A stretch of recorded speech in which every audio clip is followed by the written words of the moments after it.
Prince William just reached his absolute breaking point with Queen Camilla. A furious confrontation exploded behind closed doors after Camilla tried to push her son, Tom Parker Bowles, into a prominent role at an upcoming royal wedding. With Harry and Meghan completely frozen out, Camilla saw an opening to elevate her own bloodline. But William immediately drew a hard line in the sand to protect his mother's legacy. This isn't just a dispute over a guest list, it is a brutal war for the future of the British monarchy. A private office door slams at Adelaide Cottage. A heavy crystal inkwell rattled on the antique desk inside Adelaide Cottage as the door slammed shut. It was early June, 26. Prince William stood by the window, looking out over the private lawns of Windsor Home Park, his face pale with anger. On the blotter behind him lay a 3-page protocol memo fresh from the Clarence House printing room. The document bore Queen Camilla's personal cipher at the top of each page. It was not a routine briefing on upcoming state visits or charitable galas. It was a highly calculated logistics plan for the upcoming high society wedding of the season. And sitting prominently in the slot, traditionally reserved for the Duke of Sussex, was one name: Tom Parker Bowles. The facts behind this sudden palace maneuver were documented in a series of encrypted emails exchanged between the Lord Chamberlain's office and senior royal staff over the preceding 48 hours. With the Duke and Duchess of Sussex completely cut off from official family duties and living thousands of miles away, the front row of the monarchy looked remarkably thin. King Charles was managing his ongoing health schedule, and the number of working royals available to project the image of a robust, unified dynasty was at an all-time low. Camilla saw the vacant seats at the upcoming ceremony not as a crisis, but as a historic opportunity. She wanted her own son to step into the light. The tension between the Prince of Wales and his stepmother had been simmering for months, but this memo pushed William past his absolute limit. For years, a quiet agreement existed within the palace walls. Camilla's children, Tom and Laura, were welcome at private family gatherings, but they were never to be pushed forward as official representatives of the House of Windsor. They were step-siblings, not blood princes. But as William read through the proposed seating charts and procession orders for the 26th wedding, he realized the old boundaries were being systematically erased. Tom was not just listed as a guest. He was assigned a prominent ceremonial role in the main royal procession, walking directly behind the working members of the family. William did not choose a diplomatic route. He bypassed the usual channel of private secretaries and called Clarence House directly from his personal line. The conversation that followed lasted less than 3 minutes, but staff outside the office doors could hear the intensity in the prince's voice. William made it explicitly clear that he would not stand frozen in front of the global media, while his mother's historic position was further diluted by the promotion of the Parker Bowles family. He viewed the move as a direct insult to Diana's memory and a blatant attempt by Camilla to rewrite the family hierarchy, while the king was focused on his recovery. The mystery that deeply troubled William's advisors was the long-term goal behind Camilla's sudden assertiveness. This wedding invitation was not an isolated incident. Over the past 6 months, Tom Parker Bowles had been appearing with increasing frequency at semi-official palace events, ostensibly to promote his culinary books or support royal food initiatives. But the 26 protocol memo contained a much more dangerous detail. It revealed that Camilla was quietly drafting a secret palace decree. This decree aimed to grant her children official royal patronages, a status traditionally reserved strictly for members of the bloodline. If successful, it would completely bypass the traditional lines of succession and fundamentally alter the definition of who represents the British crown. William's immediate reaction was to launch a counter-strategy using the resources of the Duchy of Cornwall. He called an emergency meeting with his personal legal advisors at Adelaide Cottage later that afternoon. He ordered a complete review of all palace expenditures and logistics contracts related to the upcoming wedding. If Camilla was going to use state-adjacent events to elevate her non-royal family, William was prepared to use his immense financial power as the Duke of Cornwall to cut off the funding for those specific arrangements. He was ready to pull the plug on the entire transportation and security budget for the event, rather than allow Tom Parker Bowles to take center stage. The palace found itself in the middle of a constitutional standoff by nightfall. Senior courtiers who had served the family for decades scrambled to mediate the dispute before the news leaked to the international press. They knew that a public war between the future king and the current queen would completely destabilize the monarchy at a time when it needed to project absolute stability. But William refused to back down an inch. He demanded that the Clarence House memo be withdrawn immediately and that Tom Parker Bowles be moved back to the standard guest section, far away from the royal procession. Camilla, however, was equally determined. She believed that her family had served the crown quietly and faced decades of public abuse without complaint. In her view, with the royal bench severely depleted, turning to loyal, reliable family members like Tom was a practical necessity rather than a power grab. She argued that the public wanted to see a full, supportive family surrounding the monarch, regardless of whether they carried royal blood. The clash exposed a massive permanent ideological rift that would shape the rest of King Charles's reign and set the stage for a brutal battle when William eventually took the throne. The immediate crisis over the wedding memo remained unresolved as the clock struck midnight in Windsor. William sat alone in his study, looking at an old photograph of his mother on the mantelpiece. He knew that this fight was about much more than a seating chart or a wedding procession. It was a fight for the very identity of the monarchy. He had watched his family be torn apart by scandals, exits, and internal feuds for years. Now, he was drawing a definitive line in the sand. As long as he was the Prince of Wales, the Parker Bowles family would never replace the Sussexes, and they would never wear the mantle of British royalty. The strategic vacuum on the royal bench. The morning sun hit the tall limestone arches of Buckingham Palace, casting long, sharp shadows across the inner courtyard. It was mid-June, 26.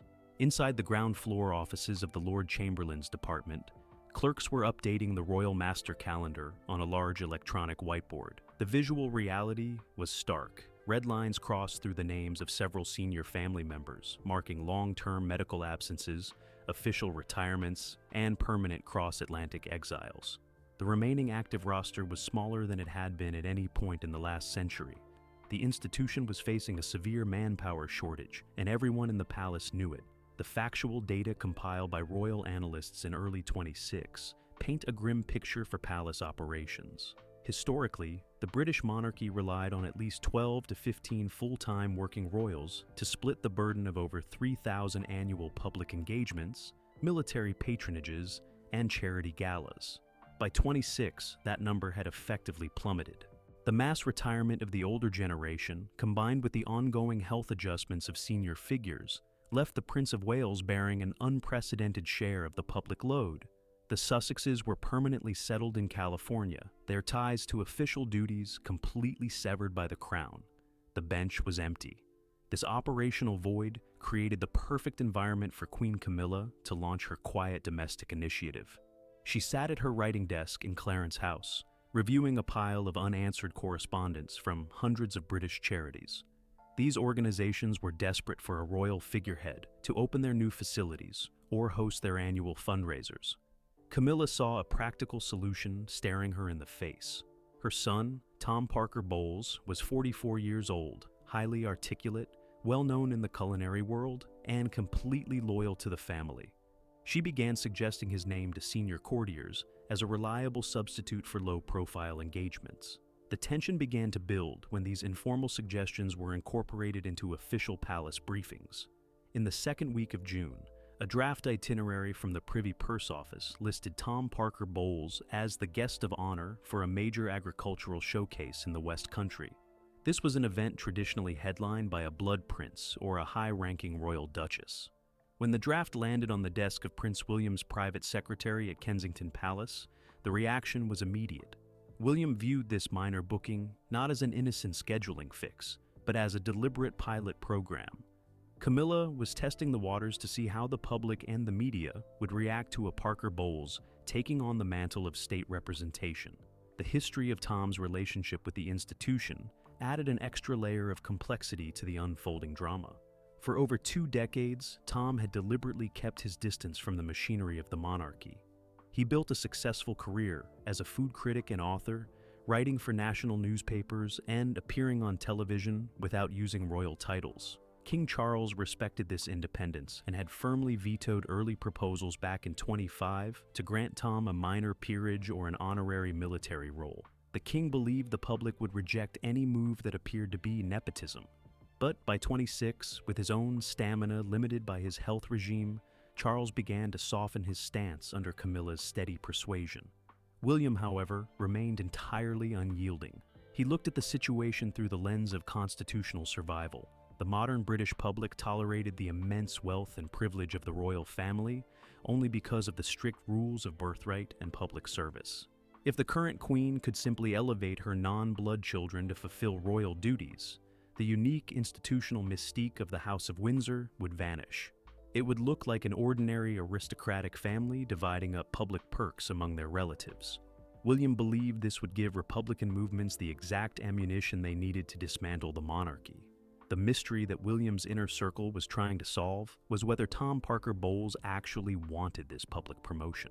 A series of private letters exchanged between Tom and a close friend in the racing community, later leaked to a senior royal correspondent, resolved the question. Tom was entirely comfortable with his civilian life. He did not crave the intense media scrutiny, the heavy security protocols, or the public criticism that came with royal status. He preferred his privacy. But he was being actively pushed forward by his mother, who was looking far into the future. Camilla knew that her own influence would decline dramatically the moment Charles's reign ended. She wanted her children firmly embedded in the palace's institutional fabric before that transition occurred.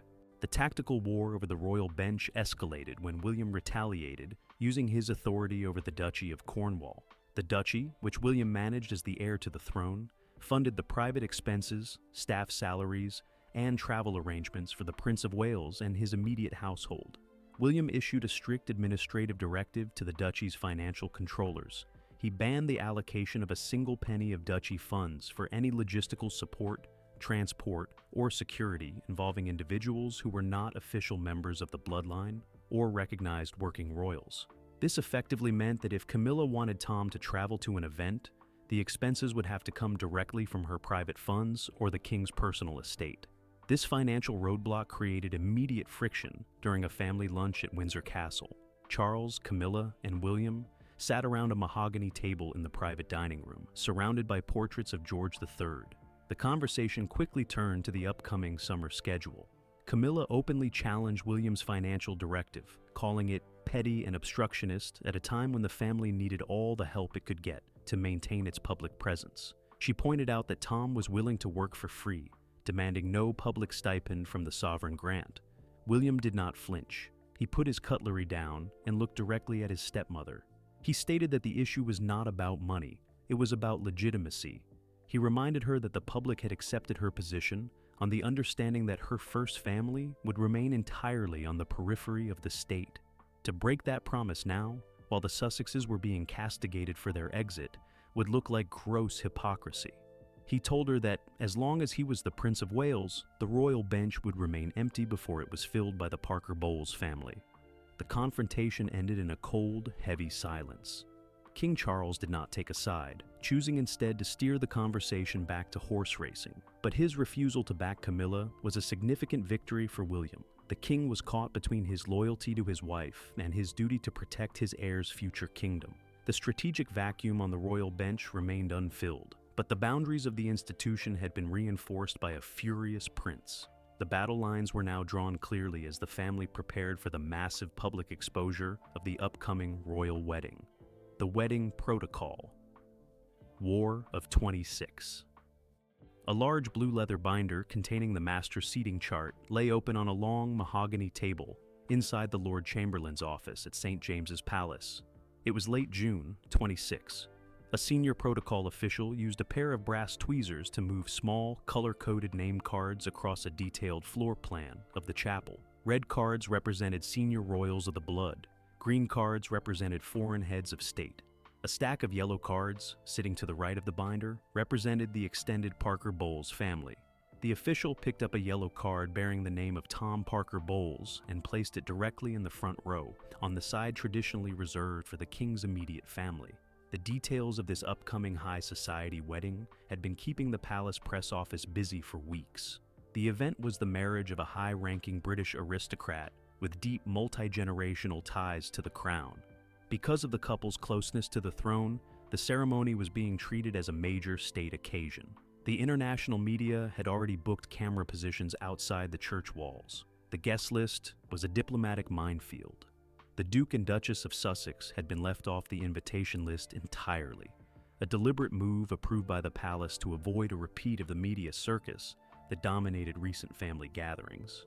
The exclusion of Harry and Meghan created a highly sensitive physical space in the front pews. Queen Camilla saw this empty space as the perfect place to position her own family. She sent a revised seating protocol directly to the Lord Chamberlain's team, bypassing the standard joint committee that usually managed major royal guest lists. Her instructions were precise. She wanted her son, Tom, and her daughter, Laura, placed in the prominent front row seats that would be directly in the line of sight of every television camera inside the chapel.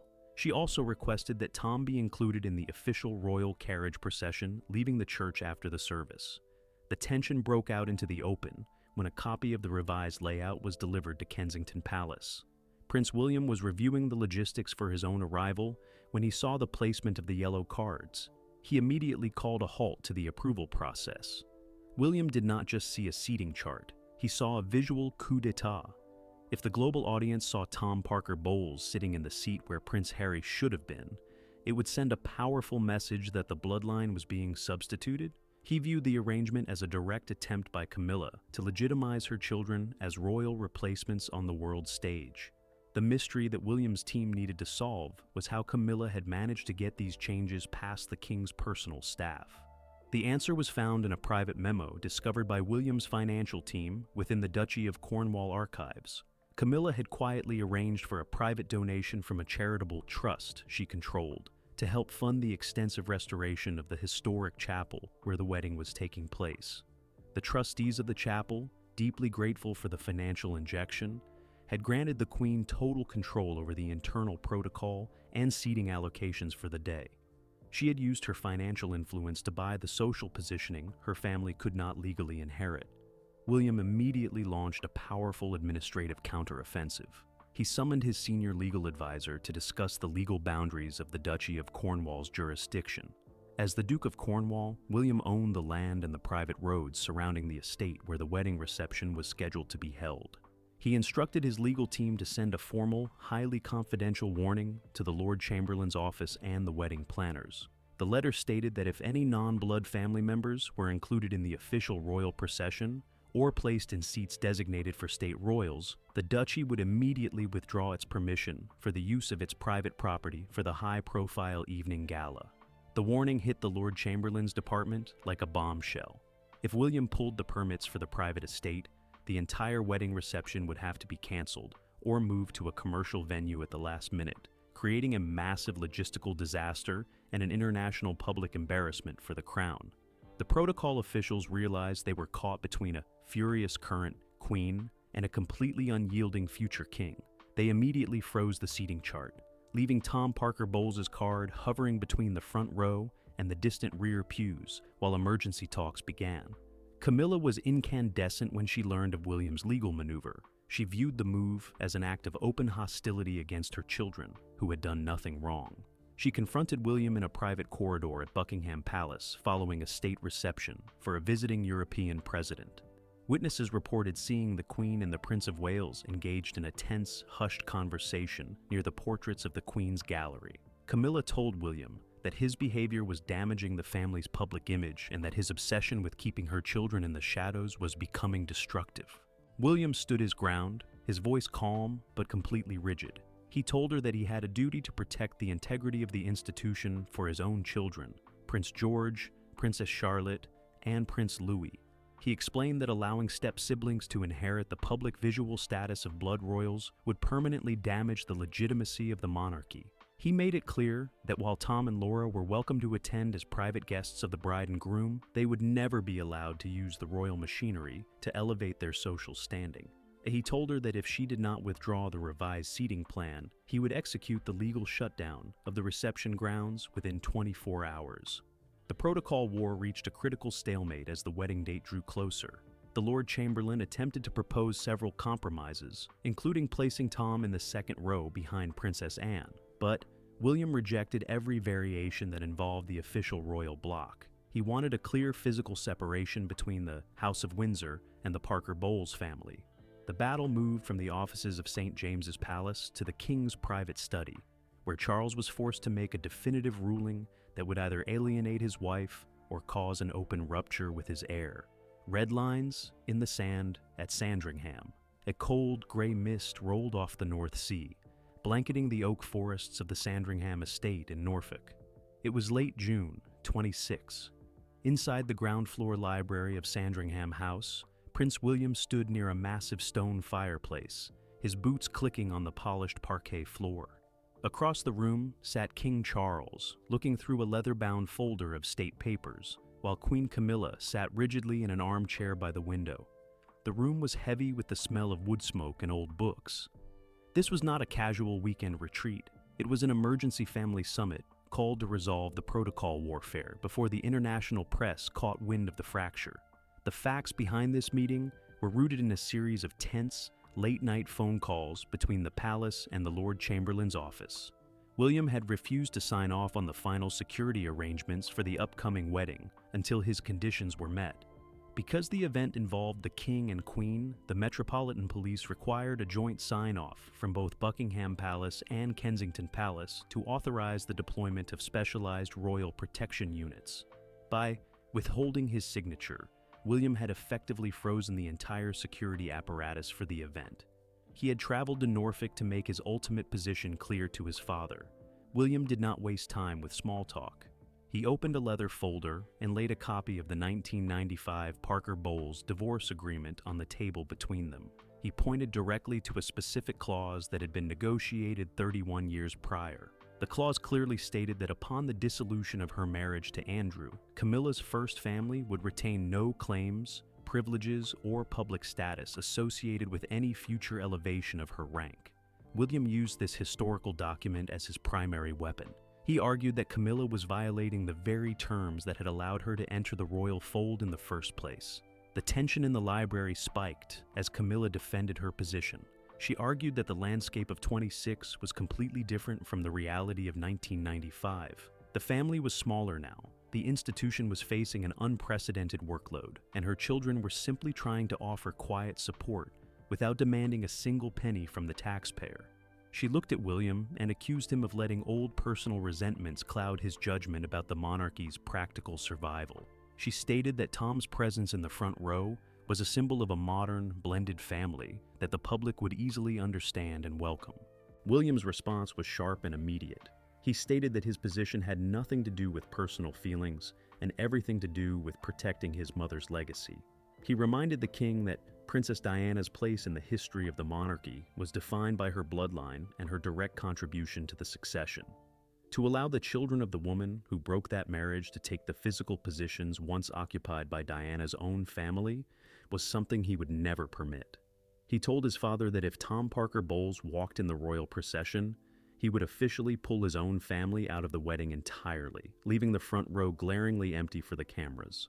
The mystery that hung over the Sandringham summit was whether King Charles had the constitutional authority to overrule his heir on a matter involving the duchy land and joint security signatures. The legal reality was complicated. While the king was the supreme head of state, the Prince of Wales held absolute legal authority over the Duchy of Cornwall's assets and the specific funding mechanisms for his own household. If William chose to withdraw his cooperation, the king could not legally force him to release the funds or sign the security waivers. Charles was caught in a vice between his deep affection for his wife and the hard reality of his heir's legal power. The king looked down at the 1995 divorce papers on the table. He knew that William was right about the public mood. The British public loved the tradition and the strict rules of the succession. If the palace started mixing stepfamily with blood royalty on major state occasions, it would cheapen the unique status of the crown. Charles looked up at Camilla and sighed, indicating that a compromise had to be made. He could not risk his future king boycotting a major public event over a seating chart. The resolution of this specific micro-crisis came from an unexpected source. While the argument was happening at Sandringham, Tom Parker Bowles himself was trying to de-escalate the situation from London. A private text message sent from Tom to Prince William's personal phone arrived during a brief break in the meeting. Tom explicitly stated that he had never requested a prominent role in the wedding, that he was entirely uncomfortable with his mother's aggressive push, and that he would be perfectly happy to sit in the general congregation with his friends from the racing world. Tom preferred his privacy and did not want to be used as a political football in a palace war. This message completely broke the momentum of Camilla's argument. William showed the text to his father, proving that the Queen's push was an individual crusade rather than a family request. Camilla realized she had been outmaneuvered, not just by William, but by her own son's desire for a quiet civilian life. The boundaries that William had drawn in the sand remained intact. The yellow card bearing Tom's name would be moved back to the standard guest rows, and the royal procession would remain strictly reserved for the bloodline. The meeting adjourned with a cold, formal nod between William and Camilla. The immediate crisis was resolved, but the fundamental trust between Adelaide Cottage and Clarence House was completely shattered. William had proved that he was already exercising the Crown's raw power, effectively serving as the institution's final gatekeeper. He packed his papers into his briefcase and left Sandringham before lunch was served, driving back to Windsor with his position fully secured, leaving the Queen to face the reality of her limited reach. The fractured front row of the monarchy. The heavy iron gates of the chapel swung open to a wall of camera flashes and cheering crowds. It was late July, 26. The summer sun reflected off the polished bodywork of the royal limousines as they pulled up to the stone steps. Inside the church, the atmosphere was thick with expectation. The global media had spent weeks speculating about the internal guest list war. Now, the physical reality was laid bare for the world to see. Prince William walked down the nave with a steady pace, his uniform immaculate, leading his family toward the front pews. He took his place directly on the right side of the aisle, anchoring the front row with unmistakable authority. The facts of the final seating arrangement revealed the exact nature of the compromise hammered out by palace courtiers. Queen Camilla sat next to King Charles, her expression entirely neutral under a wide-brimmed silk hat. But the rows immediately behind and beside her told the true story of William's victory. The front row remained strictly preserved for the bloodline. Princess Anne, Prince William, and the young princes and princesses filled the ceremonial block. Tom Parker Bowles was visible 40 feet away, sitting quietly in the middle rows of the general congregation, dressed in a standard morning suit, completely separated from the official state party. The tension remained palpable throughout the service, despite the beautiful choral music and the smooth execution of the liturgy. During the exchange of vows, William's gaze remained fixed forward, completely avoiding any direct eye contact with his stepmother. The international television broadcast focused heavily on the royal front row, presenting the image of an unbroken traditional dynasty to millions of viewers. But for the insiders watching from the choir stalls, the physical distance between the House of Windsor and the Parker Bowles family was a loud, undeniable statement of an internal regime change.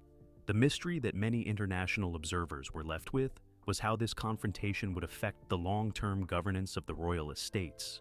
The answer was found in a new administrative policy signed into effect at the Duchy of Cornwall offices the morning after the wedding. William did not just win the battle over the seating chart. He used the momentum of the crisis to solidify his financial control.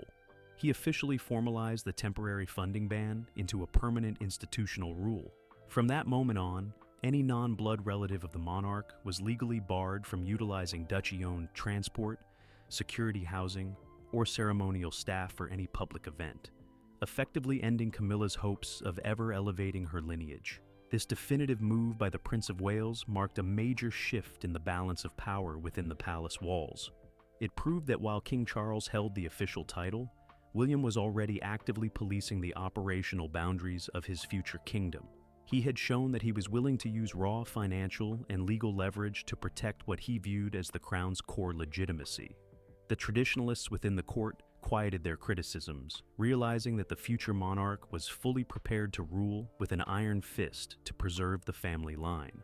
Tom Parker Bowles left the chapel through a side exit, slipping away into a waiting car before the official royal carriage procession even began. He had successfully avoided the media trap his mother had set for him, returning to his private life in London with his civilian career intact. He had no desire to be a replacement for the Sussexes, and his quick exit was a relief to everyone involved in the security planning. But the fallout between the Queen and the Prince of Wales was far from over. As the royal family gathered on the balcony of Buckingham Palace later that afternoon for the traditional fly past, the cameras captured a picture of unity. Charles, Camilla, and William stood side by side, waving to the thousands of people packing the mall. But behind the smiles and the waving hands, the front row of the monarchy was permanently fractured. William had drawn his red lines in the sand, and he had defended them successfully. He had proved that the ghost of his mother's legacy still held immense power over the destiny of the British crown, and that some lines could never be crossed. Prince William made his message absolutely clear at the royal wedding of 26. The front row belongs strictly to the royal bloodline, and no step family will ever replace the Sussexes. This high-stakes showdown proves that the future king is already actively policing the boundaries of his future kingdom with total authority. Do you think William was right to draw such a hard line against Queen Camilla's demands? Or should Camilla's family be brought in to help ease the massive workload on the current monarchy? Tell me your thoughts in the comments section down below. If you want more insider breakdowns and untold stories from the heart of the palace, make sure to hit the subscribe button and turn on notifications. Thank you for watching, and I will see you in the next video.